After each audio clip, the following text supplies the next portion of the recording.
In this training module, you'll be learning how to drive the iconic LNER Class A3 steam locomotive number 60103, better known as Flying Scotsman. During this brief introduction, you'll be taken through the critical driving controls and performing passenger operations. When you're ready, climb onto the footplate.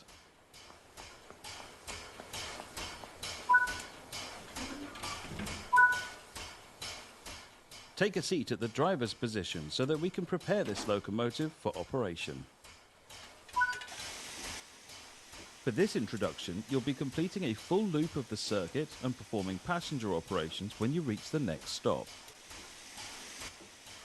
Let's prepare this locomotive for departure. Open the cylinder clocks to remove any water from the cylinders after the locomotive has been left standing. Water in the cylinders can damage the locomotive as it does not compress like steam. The reverser determines the direction of travel and how much steam is consumed as the locomotive moves. Move the reverser into the full forward position. This ensures that you'll get the maximum amount of power to get the train moving. As you pick up speed, you'll need to move the reverser to reduce cutoff. This will also aid in steam efficiency. To begin loading passengers, you will need to open the passenger doors.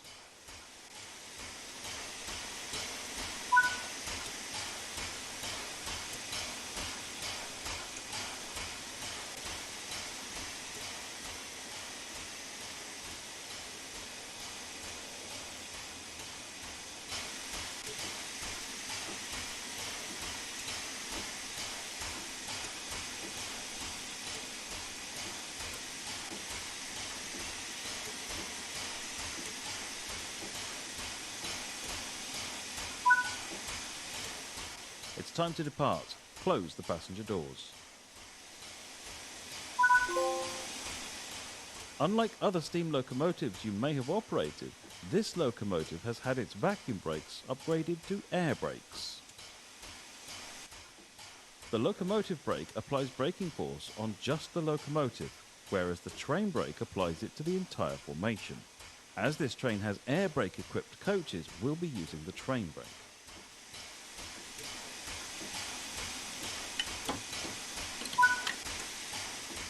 The regulator acts like the throttle for steam locomotives. It controls how much steam is delivered into the cylinders. Slowly open the regulator to apply some power. Remember that power delivery is delayed in a steam locomotive, and applying too much power too early can cause wheel slip.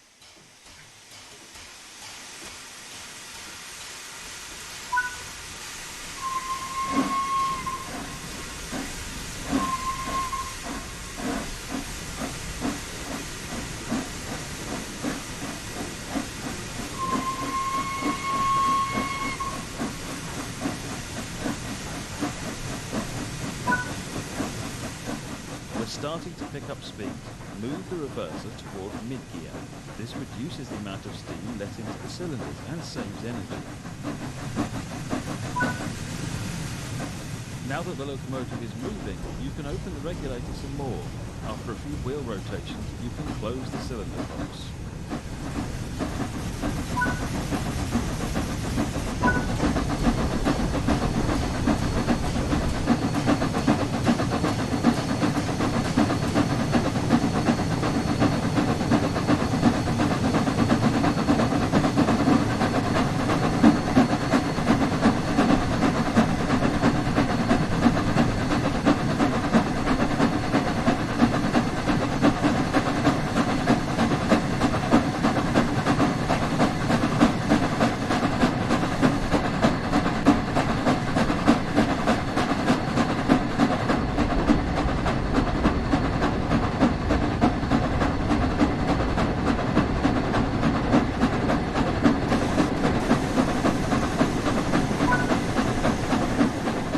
locomotive was originally built in 1923 as one of Sir Nigel Bresley's new A1 class called Pacifics and was numbered 1472. It would later, along with all but one of the other A1 locomotives, be upgraded and modified into an A3.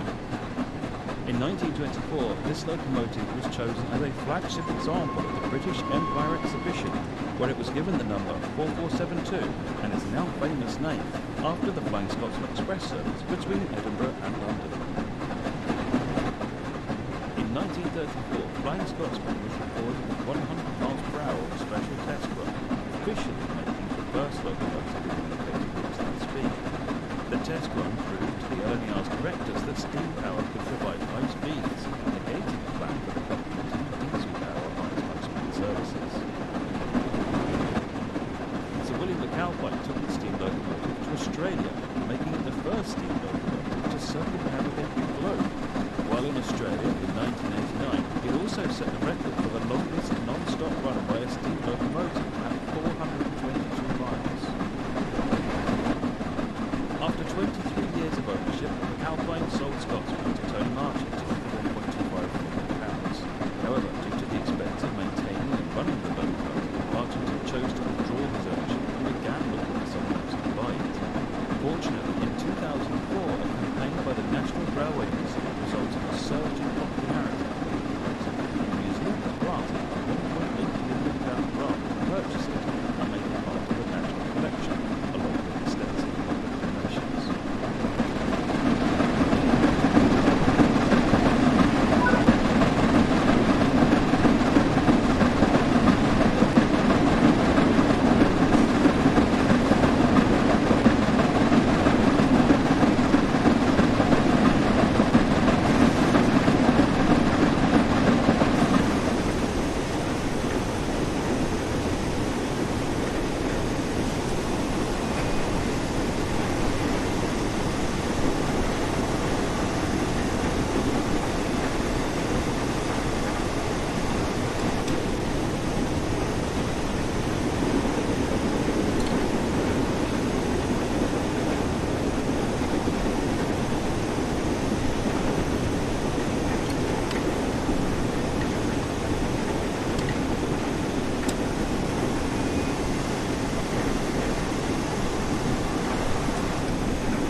Approaching the station, prepare the train to slow down.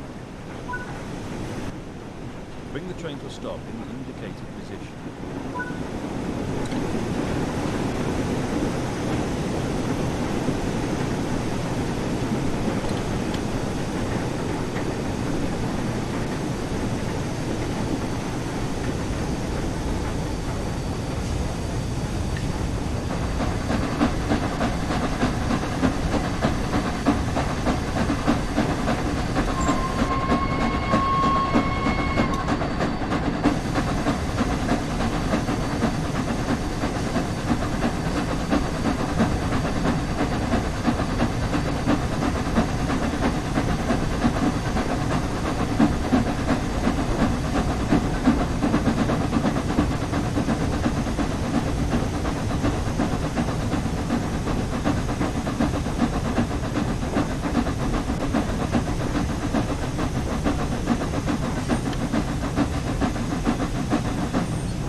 Now that the train has stopped, you can open the passenger doors.